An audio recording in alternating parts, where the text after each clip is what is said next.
넘치게 하시는 하나님에 대해서 함께 나누려고 합니다. 그렇습니다. 하나님께서 고린도후서 9장 8절 말씀입니다. 하나님이 능히 모든 은혜를 너희에게 넘치게 하시나니 이는 너희로 모든 일에 항상 모든 것이 넉넉하여 모든 착한 일을 넘치게 하려 하심이라 이렇게 말씀했습니다. 그렇습니다. 우리 하나님께서 제가 선교사에 나가면서 처음에 20만 원을 받고 나갔어요. 시골교회니까 뭐 20만 원도 큰 돈이죠. 안 나갔으면 했겠죠. 근데 하나님께서 정말 제가 너무나 막 열정이 있으니까 나갔는데요. 20만 원 가지고도요. 얼마나 행복했는지 몰라요. 너무너무나 행복하게 살았어요. 그래서 하나님께서는 저희들에게 말씀하시는 거예요. 요즘에 많은 하나님 백성들이 있다, 없다, 뭐 이런 걸 가지고 낙심하고 좌절하는 자들이 많더라고요. 그리고 지금 이제 코로나 바이러스 때문에 어려운 사람들이 많이 있죠. 근데 하나님께서는요, 기근이 하나님 백성들에게는 풍년이 될 수가 있어요.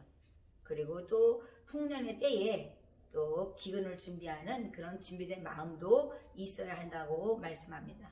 저에게는 2021년 정말 올 한 해가 정말 제 평생에 풍년이 될 것이다 이렇게 말씀해 주셨는데 모르겠습니다. 어떻게 역사일지 모르겠는데 하나님께서는요, 있어도 없어도 우리는 풍성함을 누리고 사는 것이 하나님의 은혜죠. 정말 그렇습니다. 무엇을 뭐 풍년이라 하겠어요? 우리 마음이 풍성하면 풍년인 거죠. 그렇습니다. 하나님께서는 능히 모든 은혜를 너희에게 넘치게 하신다 했어요. 그러니까 하나님을 믿는 백성들은 이미 은혜가 넘쳤다. 그러니까 복이 되어라 이렇게 말씀하신 것처럼 세상 사람이나 믿는 사람이나 복이 되어라 그러면 제일 좋아하잖아요. 복되지어다 그러면 사람들이 전도지 다 받아요. 내가 이렇게 매일매일 그려가지고 사람들 주면요, 전도지 막 부적처럼 부추겨도 있는 사람도 있고, 잘된다고 그러고 뭐 하나님 감사하다고 그러는 사람도 있고 그래요. 그래서 내가 하나님께 그랬어요. 그렇습니다. 하나님께서 뭐 세상 사람들은 부적을 붙이고 살지만 하나님이 복이 될지어다 그 말씀을 붙여놓고 그 믿지 않는 사람들이 그것을 바라보면서 하나님 복 준다는 것을 생각하면요, 하나님께서는 고맙지 않냐 그렇게 말씀하시더라고요. 그러니까 내비두어라 이렇게 말씀하시는데 그렇습니다. 하나님께서는 능히 이미 복을 줬다는 거예요. 그래서 하나님께서는 너희의 모든 일에 항상 모든 것이 넉넉하여 모든 착한 일을 넘치게 하려 함이라 이렇게 말씀했어요. 그러니까 저는요, 혼자라 그런지 제가 기록을 안 해고 이제 혼자 이렇게 선교지에 있었는데요. 그렇습니다. 작든지 뭐 많든지 때에 따라 하나님 먹여주시니까 하루에 뭐 30명, 40명, 뭐 50명 뭐 정말 많은 사람들 밥을 먹여도요, 정말 굶기지 않았어요. 그러니까 넉넉해진 거죠. 그래서 내 밥을 없을 수가 있어요. 너무나 애들이 많이 와서 내 밥까지 다 먹어버려가지고 밥은 없으면 나는 이제 다 보내고 나서 저는 이제 나가서 밥을 사 먹죠. 더 나는 이제 하나님 더 좋은 걸 주시는 거잖아요. 근데 하나님께서 말씀하시는 거예요. 근데 피곤하니까 집에서 못 해먹는 거죠. 근데 하나님께서는요, 하늘에 있는 것이나 땅에 있는 것이 다 그리스도 안에서 통일되게 하려 하심이라 그랬어요. 그러니까 저번에 뭐 제가 그 말씀을 가장 좋아하거든요. 하루가 천년같이 천년이 하루같이 다 하신다. 내 인생을 다 깨고 있는 사람이 누구예요? 하나님이시라는 거예요. 그런데 뭐 세상에 어디 가서 물어보겠어요? 그러니까 하늘에 있는 것이나 땅에 있는 것 다 그리스도 안에 통일하시고 우리에게 권세, 권능, 능력을 줬다는 거예요. 그러니까 뭐 능치 못하면 없는 거죠. 명예면 다 오는 거예요. 그래서 하나님께서 제가요, 정말 그렇습니다. 하나님, 내가 컴퓨터를 이제 선교지 한 20년 이제 살면서 컴퓨터를 노트북을 2번 바꿨어요. 10년 2번 바꿨는데 또 이제 20년이 넘어가니까 컴퓨터가 망가지더라고요. 다운이 돼서 이제 한국 와가지고 컴퓨터를 사야 되는데 마음을 안 그러고 한두 푼이 아니니까 누구한테 얘기도 못하고 그냥 쩔쩔매다가 천사가 잠을 자는데요, 내 앞에 와가지고요, 잠깐만, 저는 천사를 보질 못해요. 근데 소리를 듣는데 딱딱딱딱 이렇게 소리를 내는 거예요. 그래서 제가 저기 잠자야 되는데 왜 급찮게 이렇게 딱딱거리냐고 가서 저기 돈을 좀 가져와서 컴퓨터 좀 사게 해달라고 이랬어요. 그냥 장난으로. 장난 겸 진심 겸 다 들어갔겠죠. 그 다음날 역사가 일어났어요. 얼마나 감사한지 제가 하나님, 나의 뭐 신음소리도 우리 하나님께 듣고 역사하신다 했는데 하나님이 정말 우리들 사역자를 도우라고 세운 천사들이요, 정말 잠잘 때도 지켜주면서 우리를 돕고 있더라고요. 그래서 제가 하나님한테 감사드렸어요. 하나님 감사해요. 제가 제일 좋아하는 걸 샀습니다. 제가 좋아하는 걸 샀어요. 그래서 하나님께 감사하면서 하나님, 제가 열심히 더 영어 설교, 태국 설교, 한국 설교 하겠습니다. 그래서 제가 정말 너무 감사해서 감사의 정말 예물을 올렸습니다. 하나님께. 감사하죠. 그러니까 하나님께서는요, 모든 것을 내가 하늘에 있는 것, 땅에 있는 걸 통일했는데 그 권세를 너에게 줬어. 근데 무슨 걱정이 있냐? 이렇게 말씀하시는 거죠. 그러니까 흠없는 자녀들로서 빛으로 나타나게 하시는 분도 하나님이시지만 하나님 뜻대로 소원을 두고 행하시는 분은 우리에게 넉넉히 주신다는 거예요. 그러니까 선교지 가서 20만 원 받고 반값도 못 내는데 어떻게 사역을 하냐? 하나님께서는 오고 가는 사람 다 사용해요. 세계에 있는 하나님 백성들이 널려있다는 거예요. 그러니까 내 성에 내 백성이 많다. 그래서요, 이리 가져오고 저리 가져오고. 그러니까요, 정말 먹고 뭐 입을 것 걱정하지 말라는 말씀이 맞아요. 그러니까 신발이 뭐 헤어지지 아니하고 옷이 떨어져 본 적이 없습니다. 그래서 하나님께서는요, 그렇습니다. 기쁜 마음으로 섬기기를 죽게 하듯 하고. 그러니까 하나님은요, 하나님을 잘 섬기면요, 그냥 줘요. 근데 때로는 좀 쉬라고 이렇게 우리에게 안식년을 주시죠. 그럴 때는요, 속상하지 마세요. 아, 지금은 안식년이구나. 내가 더 말씀으로 기도로 전무할 때구나. 그리고 딱 빨리 캐치를 해야 되는 거예요. 안 되는데 막 그게 막 그냥 하려고 그러면요, 너무나 피폐해져 인생이. 그러니까요, 그때는요, 탁 내려놓고 하나님 앞에 무릎을 가야 되죠.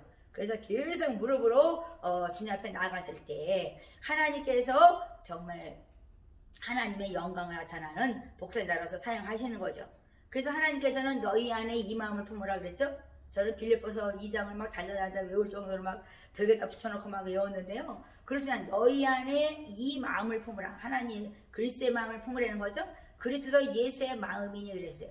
그리스도의 마음은요, 너무너무나 풍성하고 사랑이 넘치는 분이에요. 그래서 하나님께서는요, 이 마음을 품어라 이렇게 말씀했습니다.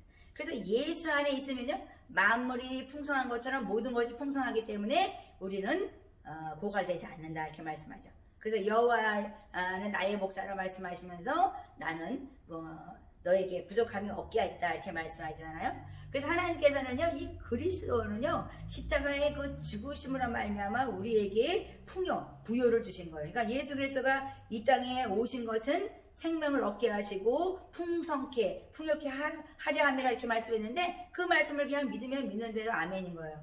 근데 우리는 그것은 무슨 정말 요즘에 무슨 정말 이상한 소리도 많이 하잖아요. 근데 하나님은요, 이미 생명과 풍성함을 너에게 주려고 예수 그리스도 나의 아들 독생자를 이 땅에 보내주셨다 이렇게 말씀하십니다. 근데 우리가 해야 될 것이 뭐냐? 기쁜 마음으로 나를 섬겨. 그러면 내가 너희에게 줄 것이다 그래요. 그러니까 기쁜 마음으로 죽게 하듯이 하라. 사람에게 하듯 하지 말라 그랬어요. 하물며 거지가 들어와도요, 그 사람을 잘 섬기면요, 거기에서 콩고물이 나옵니다. 농담이지만 정말 그래요. 저의 경험은요 그래요.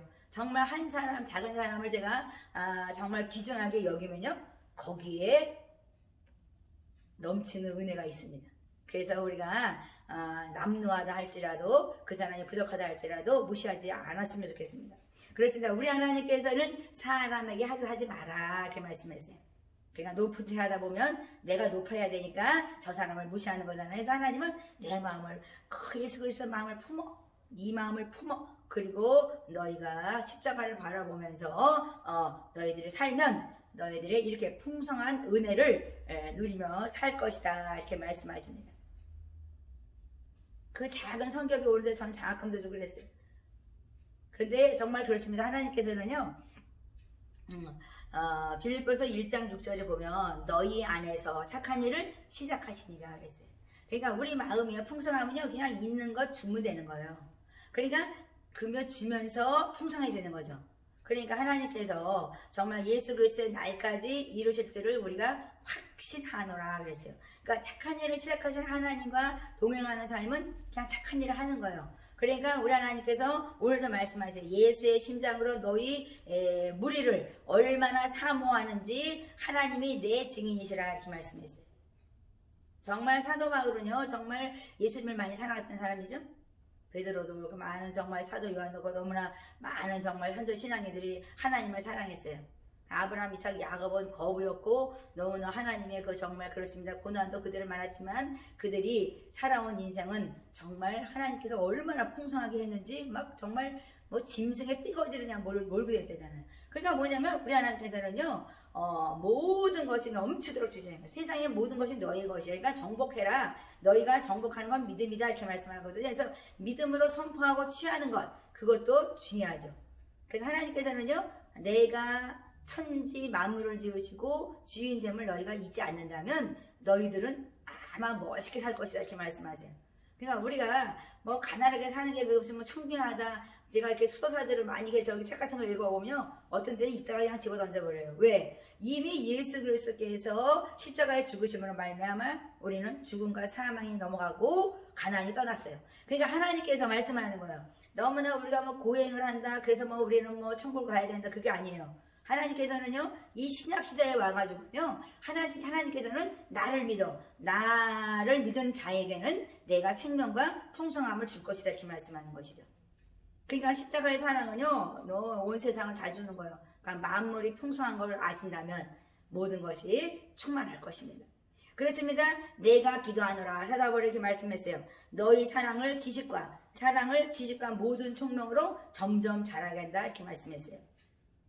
그러니까 뭐 우리가 정말 사랑을 이렇게 지식도 잘하고 모든 총명이 잘한대잖아요. 그런데 하나님께서는 지혜가 뭐예요? 하나님은 아는 지혜예요. 지식이 뭐예요? 세상에 살아가는 뭐 방법 어떻게 우리가 살아가는 그 지식이요 우리에게 풍성하게 삶 속으로 이루어져 가는 거거든요. 그러니까 우리 하나님께서는요 우리에게 지혜와 지식이 총명이 명철함이 있기 원해요.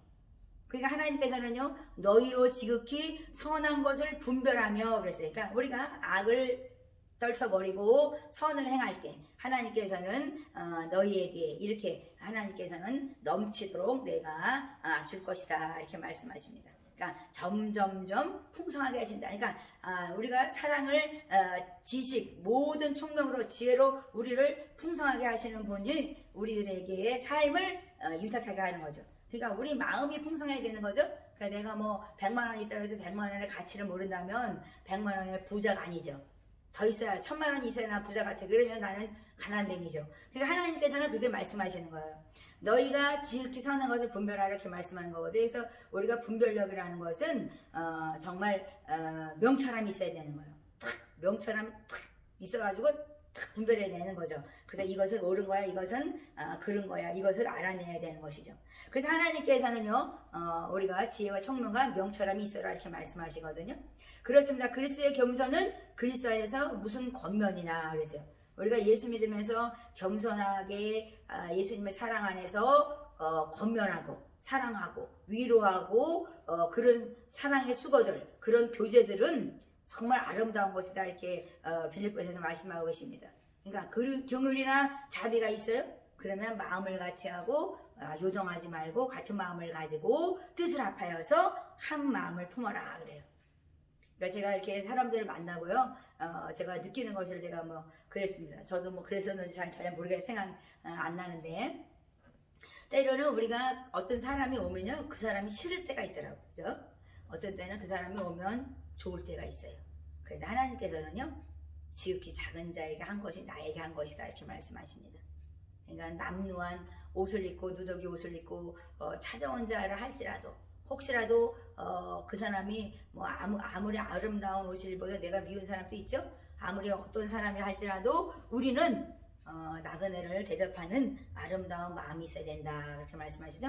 그러니까 너희가 애굽에 종살이 했던 자를 내가 출애굽시켰느니라 고 항상 강조하신 하나님은, 그래서 나는 여호와다, 나는 너희 하나님이라는 것을 하나님께서는 강조하고 있는 것입니다. 그러니까 아무 일을 하든지 우리는 다툼이나 허영으로 하지 말라 그랬어요. 그러니까 사람들은요, 이게 뭐랄까, 이제 연단을 더 받아야 될 사람들이 많이 있죠. 근데 하나님께서는 그렇게 말씀하시더라고요. 연단을 많이 받아야 돼요. 그래서 아침에 새벽에 제가 눈을 뜨고 성경책을 이렇게 가만히 듣고 있는데 하나님께서 그러더라고.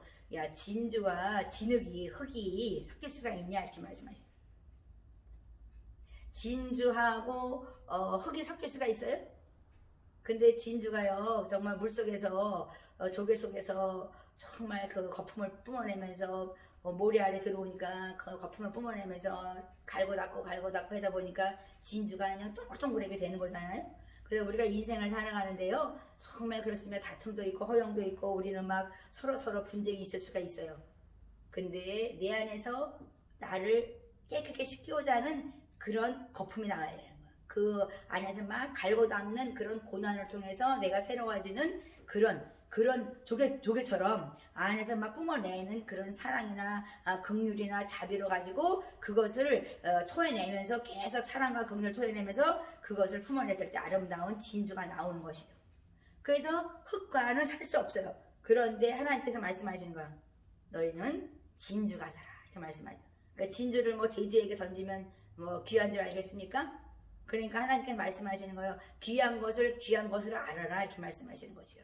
그러니까 천하다 할지라도 그 사람의 안에는 누가 있어요? 예수 그리스도가 들어있다. 내 형상에 들어있느니라 이렇게 말씀하는 거거든요. 그래서 우리가 그 심령들을 귀하게 여기고 존귀하게 여길 때 너에게 풍성함이 임할 것이다. 이렇게 말씀하십니다. 그렇습니다. 오직 겸손한 마음으로 각각 나를 살펴라 그랬어요. 그러니까 남을 살피기 전에 너를 먼저 살펴라. 그리고 남도 살펴라, 보살펴라. 그러니까 나를 먼저 보살피고 또 남을 보살펴라, 돌봐라 이렇게 말씀하시죠. 그러니까 나보다 남을 낮게 여기라는 거예요. 저 사람이 정말 형편없는 자 같고 배움도 없고 하찮은 정말 천한 사람 같은데 보잘것없는 사람인데 그 사람을 존귀하게 여길 때 너가 정말 너 겸손한 사람이라는 말을 들을 것이다 이렇게 말씀하시는 거예요. 그런데 우리는 내가 높은 척하고 부리는 사람이 우리는 겸손한 줄 알아요. 아닙니다. 내가 막 이렇게 막 있는 척하면서 막 걸어 할렐루야 이러면서 겸손한 척하면서 사람들을 정말 모욕하고 무시하고 멸시하는 자들은요 하나님께서 존귀하게 여기지 않습니다. 제가 경험이죠. 그렇습니다. 하나님께서는요 하나님의 정말 그 기쁨을 충만케 하는 거는 그것이 바로 다른 사람을 돌아보면서 우리가 자신을 겸손히 낮추고 다른 사람을 돕는 자가 되라 이렇게 말씀하신 것입니다. 그러니까 먼저 나를 바라보는 자가 되어야 되는 거죠. 그러니까 내 허물은 많은데 자꾸만 다른 사람 허물을 바라보면 안 되죠. 그러니까 막 허영이 나오고 거기 다툼이 나오는 것입니다. 그래서 다툼에는 마음이 부패된 것이 있다 이렇게 말씀하시죠. 그래서 내가 부패된 것을 회개하고 주님께 나와라 그렇게 말씀하시는 것입니다. 그렇습니다. 오늘도 우리 하나님께서는 하나님의 능히 모든 은혜를 너희에게 넘치게 하시나니 그랬어요. 이미 주신 거예요. 복은 이미 주신 거예요. 아브라함의 씨니까 우리는 이미 복이 될지어다 그랬어요. 그 대저개물을 취하는 거죠. 그래서 그것을 다 너의 것이야. 이 세상 것은 다 너의 것이야. 그래서 대저개물을 취해. 나를 믿고 의지하고 신뢰하고 그것을 다 취해라. 넘치게 내가 너에게 복을 줄 것이다. 이렇게 말씀해요. 그래서 우리가 많이 축복 받은 것을 막 또 흘려보내야 되는 거죠. 그래서 모든 일에 항상 모든 것을 넉넉히 하여 주셔서 모든 선한 일을 감당하게 하신다. 이렇게 말씀했습니다. 성령 충만을 받는데 정말 기름 붓듯 불 붓듯 하나님께서 나사렛 예수에게 성령의 능력을 부어주셔서 뭐 했어요? 모든 착한 일을 하겠다 했어요. 그런 다음에 자유를 얻는 진리 말씀을 선포할 때 그들이 자유와 해방을 누리게 하였느니라 이렇게 말씀하시거든요. 그래서 우리가 해야 될 게 뭐예요? 모든 은혜가 넘치는 삶을 사는 것은 이 마음에 있다 이런 거죠. 그러니까 무릇 내 마음을 지키라 이렇게 말씀하신 것처럼 예수 마음을 품고 너희가 정말 예수님은 하나님이신데도 본체이신데 정말 이 땅에 오셔서 정말 그렇습니다. 들로 산으로 다녔는데요. 정말 그렇습니다. 요즘에는 정말 그 생각이 나네요. 우리 위해서 십자가에 죽으신 예수님이 정말 부활하시고 다시 오신다고 그러는데 우리가 무엇을 준비하고 있는가 그 생각을 해봤어요. 그래서 예수 마음을 품고 정말 하나님의 사랑을 전하는 그 심장을 가지고 오늘도 더 풍성하여서 많은 사람들에게 넘치는 은혜를 증거하고 나누는 여러분들이 되시기